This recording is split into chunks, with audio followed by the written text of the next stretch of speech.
Greetings.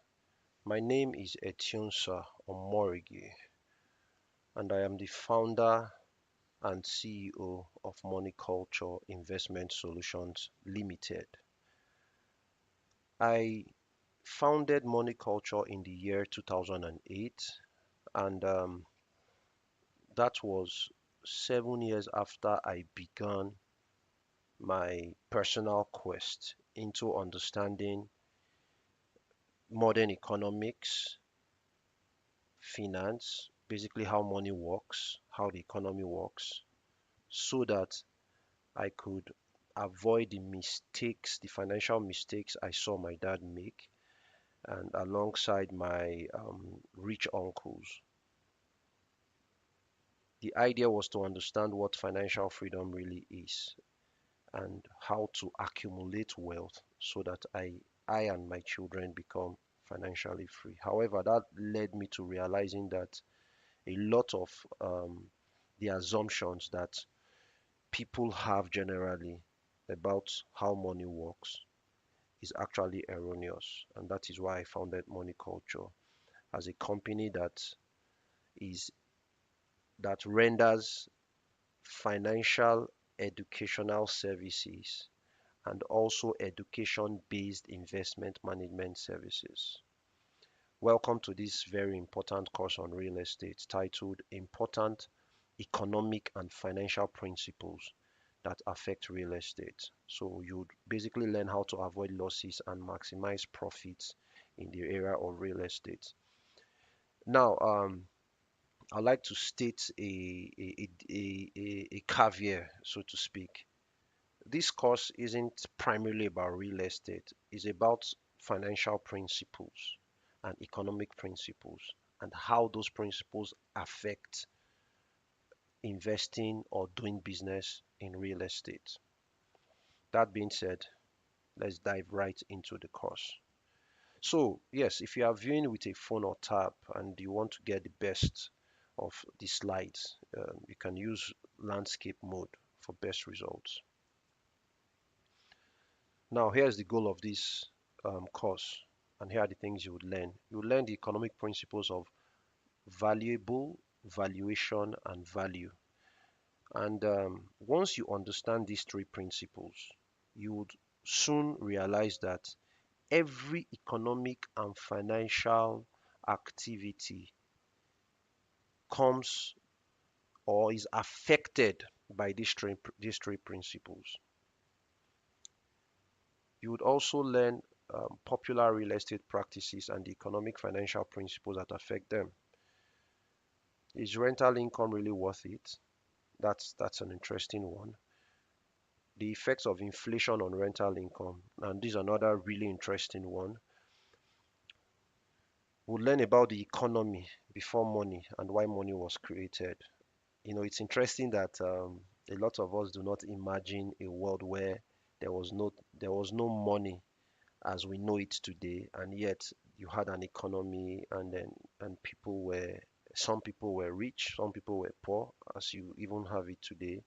But the whole idea is that there wasn't money as we know it today.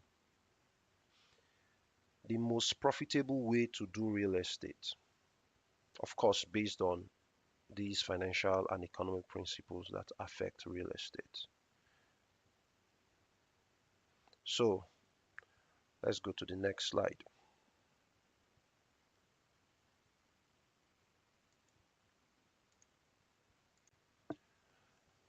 So we'll start by understanding these three basic and very important economic principles: valuable, valuation, and value. And to make it easy for you to understand, I'll be using this analogy of two persons, person A and person B, who both bought a piece of land in exactly the same area, right? Now, to understand what valuable is really simple. Think of this piece of land as just being fallow, doing nothing, right? No one is benefiting from it. Yet it has the potential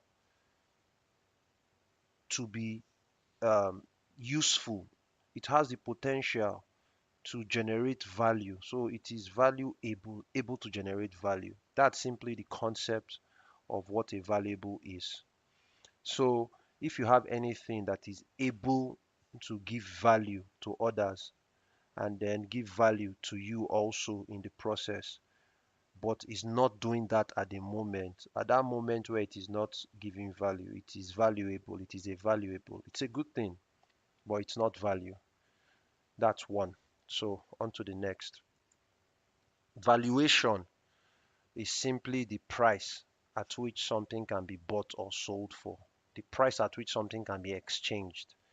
Now, the valuation of a thing is not fixed. As time moves and as circumstances change, it can increase in valuation or it can decrease in valuation, depending on the prevailing circumstance per time. So, the valuation of a thing is the price at which the ownership of that thing can be exchanged, bought or sold at a given time. And usually, from my observation, most people are usually concerned with valuation of things, and that in itself is a problem. But that's not the purpose of this course. We're not going to delve right into that. Um, the third thing is value. But before we get to value, now imagine that person A is waiting to sell at a higher price, which is what a lot of people do. You know, for the time period in which person A will be waiting, there is no value being, generated from this land or being created with this piece of land, and therefore there will be zero cash flow, there will be no cash flow. Now imagine that person B, even though he or she may not have the money to set up a structure on the land, decides to either use their land for farming or leases it out for farming. This creates value, food, right? And let's assume this yields 200,000 naira per annum. So this is cash flow. So the point I'm trying to make is that the value of a thing is its usefulness to people per time, and value is more important than valuation. The reason why value is more important than valuation is this. For example, if person A were to sell this land after 10 years, say for 10 million naira, and person B were to sell the same land after 10 years for 10 million naira, who would have benefited most from their land?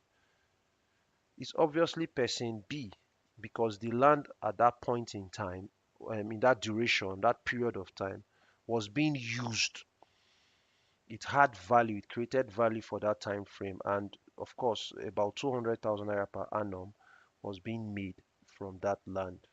Secondly, person B will not sell their land for 10 million because there's a farm on it. There's something creating value on it. So it will be priced differently. The value of the land now will be considered when, you know, person B is looking at selling off the land. So what this means is that the more valuable, or better put, the more value a land or a thing has, right, the higher its valuation will be. And value also creates cash flow. And to the very next interesting thing, the usefulness of a thing is dependent on the mindset of the owner. This is very key. So the difference between Mr. A or person A and person B is this, is that person B understands that it is pointless to just have a piece of land and do nothing with it, even though one, you may not be able to develop it at that time. It should be useful at least. If you remember the parable that Jesus gave about the master who wanted to go on a journey and gave his servants talents, of course, which represents money at that time. 5 talents to one servant, 2 talents to one, and 1 talent to the last one. And when the master returned, the servant that had been given 5 talents had multiplied it to 10.